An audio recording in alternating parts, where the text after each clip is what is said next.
Bonjour à tous, bonjour à toutes et bienvenue sur la chaîne de Mouna Guidance. Bienvenue sur le podcast qui donne une voix aux énergies du tarot. Ici, chaque épisode est une rencontre, une plongée dans l'intimité des arcanes. On oublie les manuels et les tirages mécaniques. Je t'invite à ressentir, à écouter, à t'enchanter. Chaque arcane est une énergie vivante, une archétype qui nous traverse. Prends une grande inspiration et laisse l'énergie du jour t'habiter. Aujourd'hui, nous rentrons dans l'univers de l'étoile. Et pour la comprendre, nous allons revenir à son enfance. Alors, l'enfant étoile est née dans un environnement où elle a été appelée, priée, manifestée.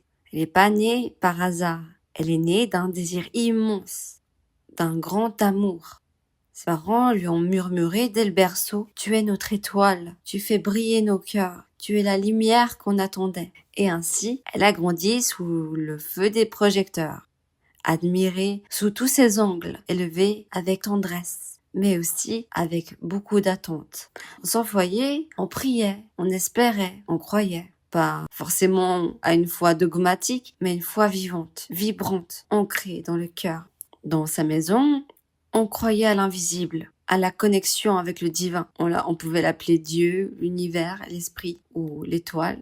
C'était, en tous les cas, un foyer tourné vers le ciel. Quand l'étoile est arrivée, c'était comme si la lumière avait enfin répandu. On l'appelait mon ange, mon miracle, ma lumière. On a tout de suite projeté cette idée qu'elle était un être à part, un don du ciel, un espoir incarné. Alors elle s'est mise à briller, naturellement, avec le sourire, avec la douceur qu'on projetait sur elle. Elle avait cette sensation qu'elle devait réparer quelque chose, soit quelque chose d'ancien, de profond, de silencieux dans le cœur des parents. Alors oui, on l'a mise sur un piédestal. Très tôt, elle a ressenti ce poids, celui d'être adorée, mais aussi regardée à travers d'un rêve. On la voyait pas toujours, elle. On voyait ce qu'elle était censée incarner. Alors, elle a grandi dans une maison où les parents priaient souvent.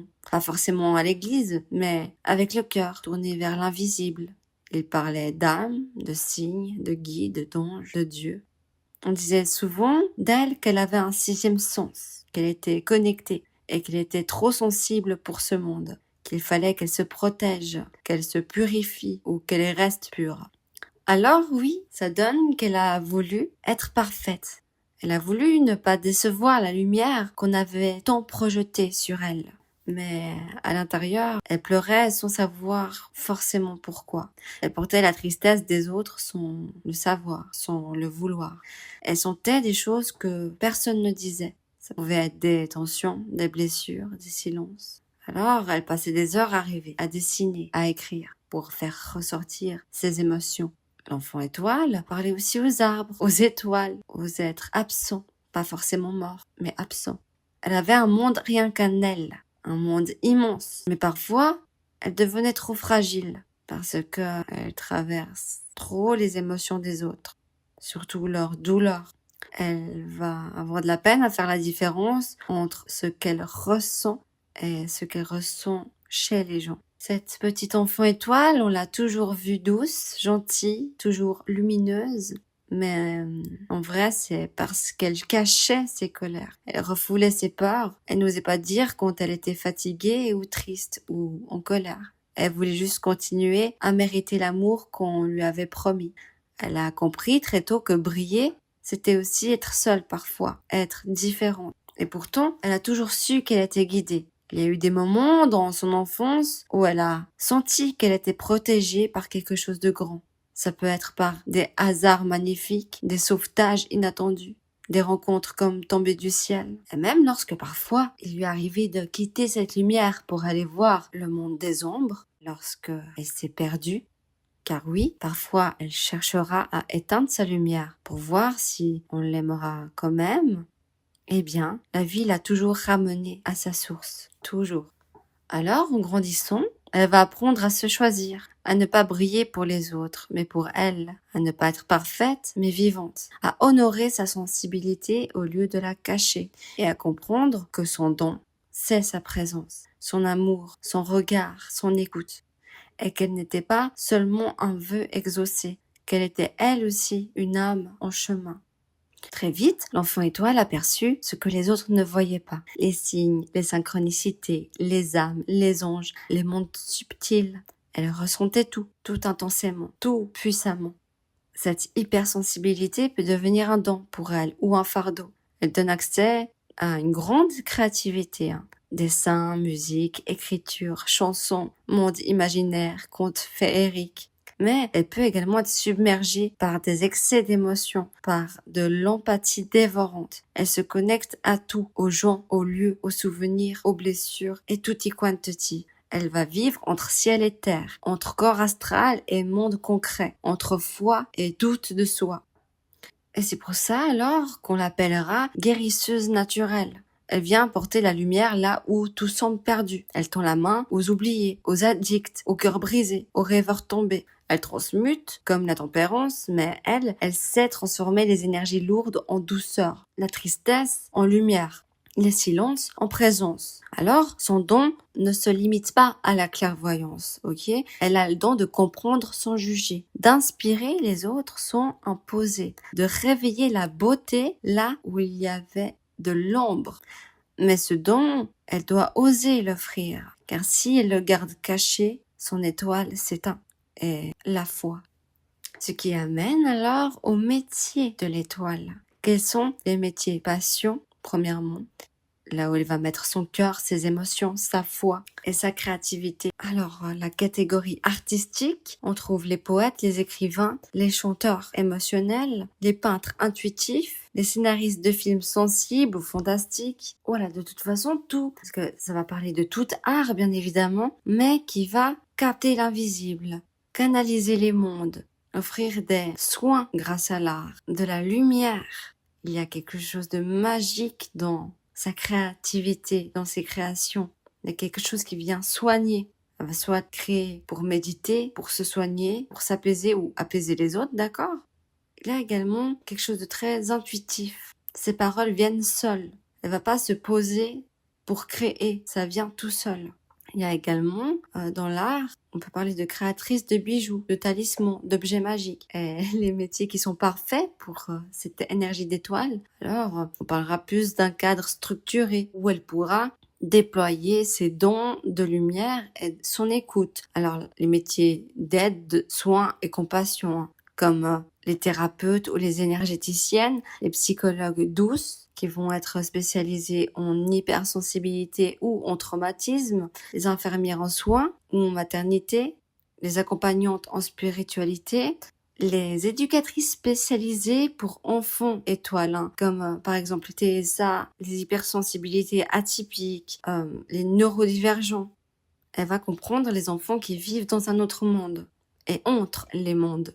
Après également, on peut parler tous les métiers d'art et d'imagination, créés à partir de l'âme, canaliser les émotions, traduire l'invisible, le soin, l'accompagnement. Parce que l'étoile, elle va savoir écouter, accueillir, apaiser, redonner espoir. Donc la spiritualité et les guidances, traduire l'invisible pour transmettre une lumière ou guider dans la nuit. On pourra aussi également parler d'écologie subtile, tout métier de soins de la terre, des animaux, du vivant, les créations de liens doux, tout métier où elle peut créer un lien sans rapport de force, comme par exemple les médiations, la communication sensible, les arts-thérapies, tous les thérapies par l'art. Mais malheureusement, quand l'étoile doute, elle va s'oublier. Parce qu'on l'a tant valorisée, tant attendue. L'étoile peut tomber dans l'excès de douceur, dans le sourire obligé, forcé, dans le « je dois être toujours lumineux ». Alors, elle va s'oublier pour briller.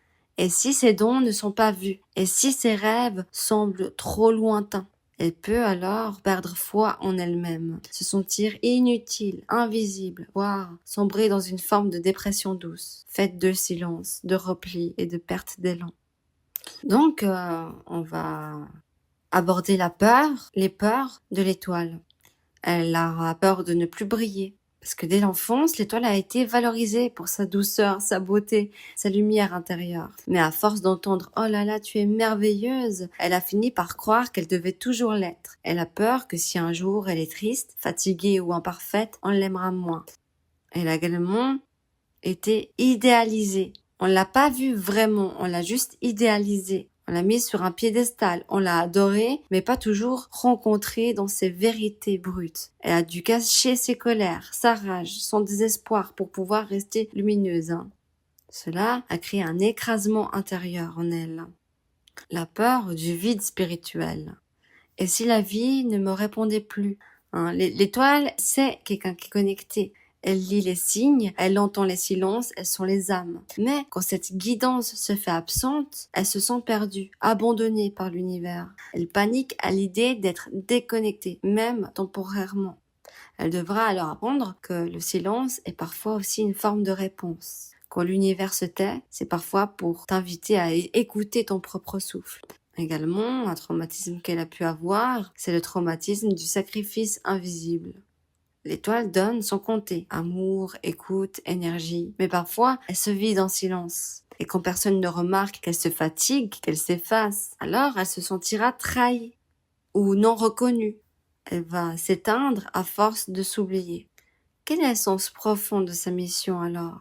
Elle est née pour créer, pour partager, pour inspirer. Elle est là pour faire passer un message. Regarde le ciel, regarde-toi. Il y a de la beauté partout. Elle veut montrer ses créations, ses visions, ses idées, car elles ne lui appartiennent pas seulement à elle. Elles sont là pour guérir, se guérir elle-même et guérir les autres. Elle est appelée à se montrer, à oser devenir visible, pas pour la gloire, pour l'amour. Et l'étoile ne veut pas briller seule, elle veut éclairer les autres. Quels sont les red flags dans l'énergie mal vécue, dans la part sombre de cette étoile?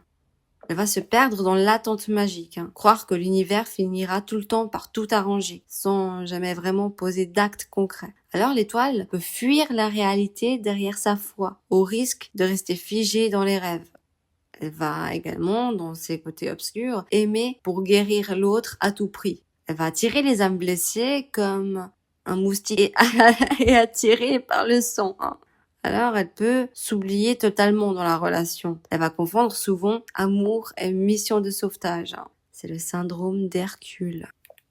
Ne jamais oser briller pour ne pas déranger. Trop douce, trop effacée, elle peut refuser de prendre sa place, par peur d'éclipser les autres ou de paraître trop. En revanche, dans ces green flags, ce qui est positif, quand l'étoile est alignée et lumineuse, elle va inspirer naturellement les autres sans s'imposer. Sa lumière va calmer, va rassurer, va élever les gens et va guider les autres pour qu'ils deviennent eux-mêmes. Elle va également pleurer sans honte et aimer avec courage. Elle va montrer que la vulnérabilité est une force, que la tendresse peut transformer le monde.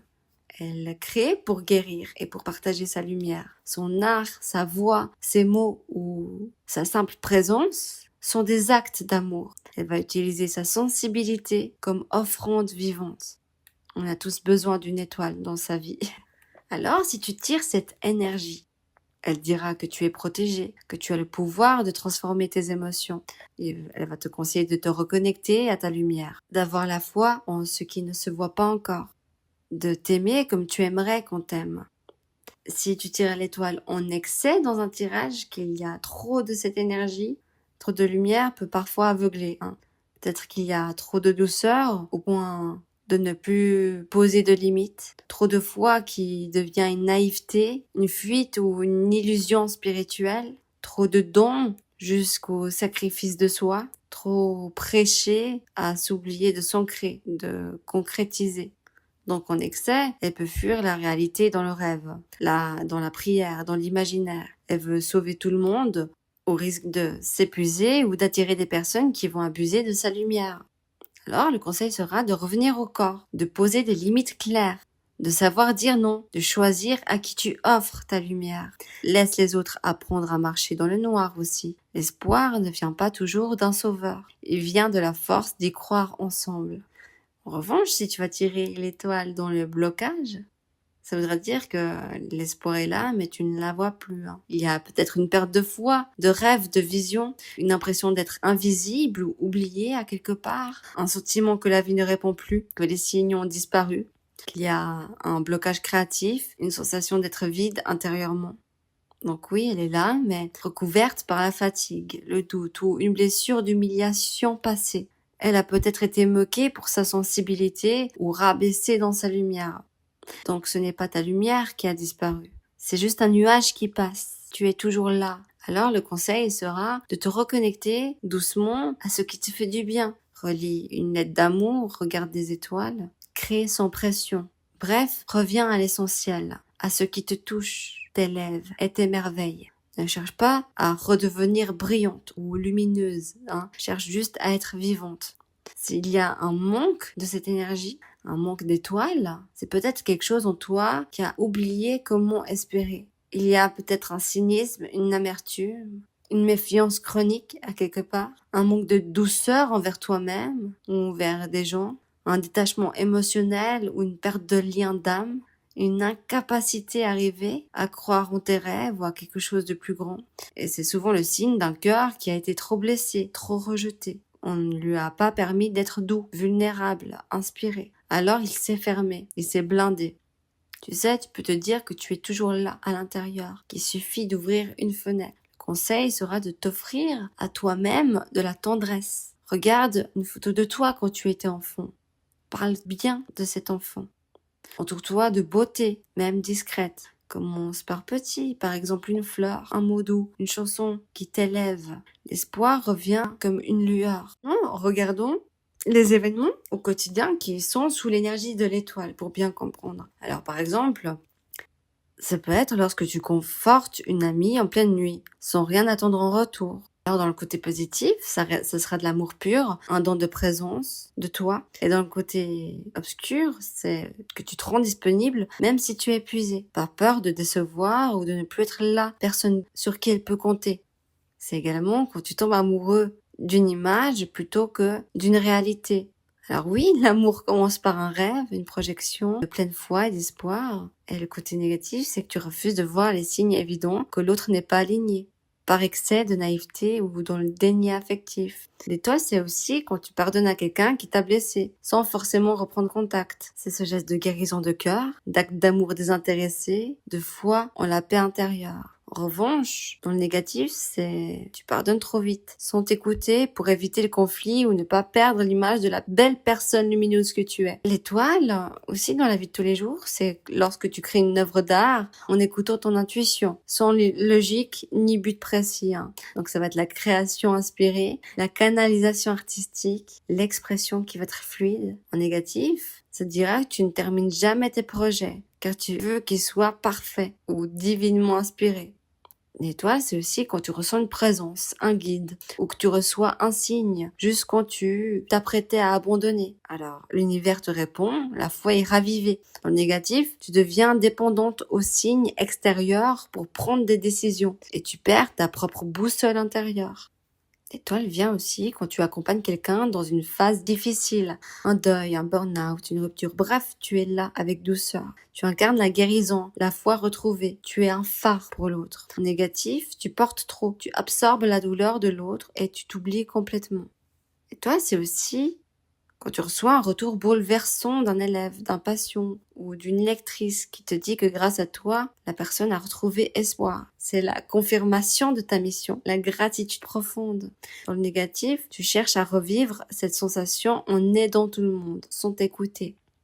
L'étoile, c'est aussi quand tu te regardes dans le miroir et pour la première fois, tu te trouves belle, beau, sans maquillage, sans masque. C'est ce moment de réconciliation, d'amour pur envers toi.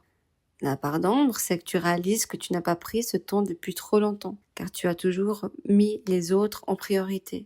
L'étoile, c'est quand tu as une crise de foi existentielle et tu doutes de tout ce que tu es. C'est le passage nécessaire pour retrouver ta lumière, comme une nuit noire de l'âme. Le négatif, c'est que tu t'enfonces dans l'auto-dévalorisation, dans la mélancolie, dans la croyance que tu ne mérites plus d'aimer ou d'être aimé.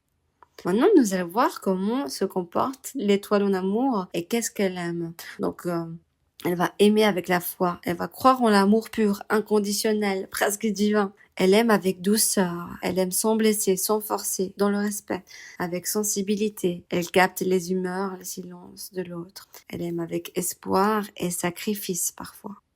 Elle va peut-être s'oublier pour aimer. Ou aimer quelqu'un qui n'est pas prêt, juste pour le porter un peu plus haut. qu'elle apprécie dans une relation, c'est que la relation soit connectée à la tendresse, que son autre partage les rêves avec elle. Elle aime également les connexions d'âme, les regards silencieux qui disent tout, les synchronicités, les sensations d'amour cosmique, le respect de son espace intérieur. Elle a tout de même besoin de moments de solitude, de silence, l'étoile. Et en sexualité, elle va être très sensorielle, être dans le toucher, la peau, les frissons. Elle vit tout avec intensité. Elle va être émotionnelle avant tout, parce que si le cœur n'est pas engagé, son corps ne le suit pas. Dans ses rapports sexuels, elle va chercher une connexion d'âme. Elle va être très fusionnelle, entrer dans des états quasi méditatifs. Elle peut également avoir une pudeur cachée. Alors comme ça, dans le premier regard, elle peut sembler douce, angélique, mais à l'intérieur, c'est le feu. Alors ses fantasmes secrets. Elle fantasme de faire l'amour sous les étoiles, dans la nature, de fusionner par le regard, de faire l'amour sans se toucher, juste en étant dans des états tantriques, énergétiques. Elle fantasme d'être guérie ou de guérir par l'acte sexuel. Des rituels amoureux comme prendre des bains, de faire l'amour sur des musiques lentes ou une pièce éclairée par des bougies, être prise dans une rêverie éveillée, des jeux de rôle poétiques, l'autre devient Dieu, un esprit. Quelles sont ces ombres en amour et dans la sexualité Elle peut se sacrifier pour le partenaire qui est blessé, pensant pouvoir le sauver. Elle peut se perdre dans le rêve d'aimer un fantasme plutôt que un être réel. Elle peut refouler ses désirs plus bruts, de peur de briser son image de douceur. Elle peut tomber dans des relations non réciproques, où elle donne toute sa lumière, son retour. Quels sont les personnages qui incarnent l'énergie de l'étoile? Il y a le petit prince, c'est la pureté, l'innocence sacrée, le regard mystique sur le monde. Il parle d'amour, de perte, d'étoiles, de planètes, de tendresse. Il comprend ce que les grandes personnes ont oublié. L'essentiel est invisible. Il y a Réponse dans Disney. Elle est naïve, elle a cette lumière intérieure. C'est une guérisseuse littérale. Elle brille au sens propre, guérie par ses cheveux, voit toujours le bon en chacun et garde la foi en ses rêves, même ceux qui sont enfermés depuis l'enfance. Il y a Wanda Maximoff. Elle est puissante spirituelle. Elle est dans une souffrance transfigurée. Elle a des dons multidimensionnels. L'étoile, dans sa version complexe, elle est blessée, hypersensible, mystique, traversée par l'amour et le deuil, créatrice de réalité et potentiellement sacrée ou dangereuse selon les intentions. Quelles sont, si on devait la connaître dans la vie de tous les jours, les tics verbaux et les phrases fréquentes que va prononcer l'étoile? Donc elle va souvent prononcer « je crois que ». Il faut garder espoir. Je ressens que, je sens que, Peut-être que c'est un signe. Tout arrive pour une raison. Je veux juste apporter un peu plus de lumière. Je ne suis pas sûre, mais, tu sais, parfois on doit juste lâcher prise. Et ces tics physiques, ces gestes fréquents, elle va avoir un regard doux, souvent un peu rêveur. Comme si elle regardait un autre monde. On pouvait voir à travers les personnes. Elle a un sourire calme, parfois mélancolique. Elle va souvent avoir les mains ouvertes, les paumes visibles, se toucher souvent le cœur, la poitrine. Elle fait souvent des gestes avec ses doigts. Elle joue avec ses doigts, comme si elle faisait des danses avec. Elle peut également avoir tendance à éviter le contact visuel qui est trop direct. Quand elle se sent vulnérable, elle va préférer avoir un regard un peu fuyant. Qu'est-ce qu'elle apprécie l'étoile dans la génération 2025 ? Elle apprécie que cette génération ose pleurer, parler de la santé mentale, des émotions, de la guérison. Cette génération cherche du vrai, veut comprendre, réparer et transformer. Elle se tourne vers les étoiles, les plantes, les corps subtils. Elle cherche à ressentir plus qu'à posséder. Et ça, je trouve ça magnifique. Ce que l'étoile aimerait supprimer de cette génération 2025, c'est la culture du brille ou crève. Ce besoin constant de se montrer, de tout prouver, de mériter l'amour à travers les performances. Même l'authenticité est parfois mise en scène. L'étoile alors aimerait qu'on se libère du besoin de se justifier pour exister, qu'on s'autorise à être lumineux sans être forcément productif. Briller ne devrait jamais signifier s'épuiser. Alors, j'apporterai ce conseil. à votre génération 2025. Apprenez à écouter vos silences. Ce sont eux qui murmurent votre vérité. Ne cachez plus vos larmes. Elles sont des perles de vérité, pas des signes de faiblesse. N'attendez pas d'être parfait pour vous montrer. La lumière passe par vos failles. Offrez ce que vous avez en trop, même si ce n'est qu'un sourire. Ayez la foi, même dans les moments où vous ne voyez plus rien. La lumière de l'étoile est douce, discrète, mais constante. Elle ne clignote pas pour attirer. Elle guide, elle apaise, elle veille. Et peut-être que la vraie révolution en 2025, ce ne serait pas de réussir, mais de rayonner sans violence, de créer sans s'éteindre, et de croire sans aveugler. N'oublie jamais, même dans l'obscurité, tu continues de briller. Et pour terminer ce podcast sur l'étoile, j'ai 2 questions pour vous. Quand est-ce que tu t'es senti comme une étoile pour la dernière fois? Et si tu pouvais offrir une lumière au monde, ça serait quoi? Merci de m'avoir écouté. Bisous.